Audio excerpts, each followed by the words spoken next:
guys, என்ன பண்ண போறேன்னா கிரிக்கெட் வீடியோ பார்க்க போறோம். வாங்க போய் கிரிக்கெட் டிராகன் 1 2 3 சேனல் பேட்டிங் பார்க்க போறோம். வாங்க போய் பார்க்கலாம். மறக்காம லைக் பண்ணுங்க, சப்ஸ்கிரைப் பண்ணுங்க. பருப்பு அடி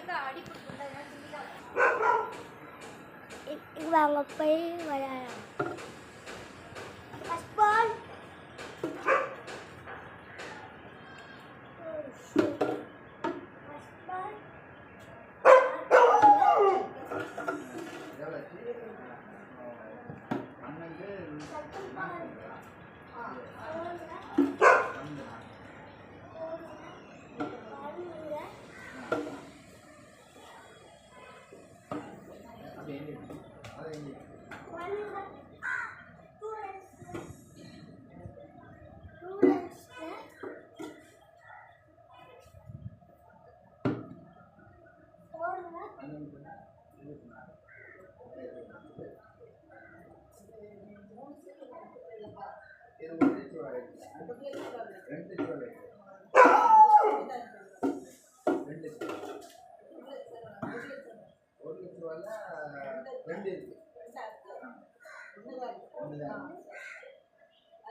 century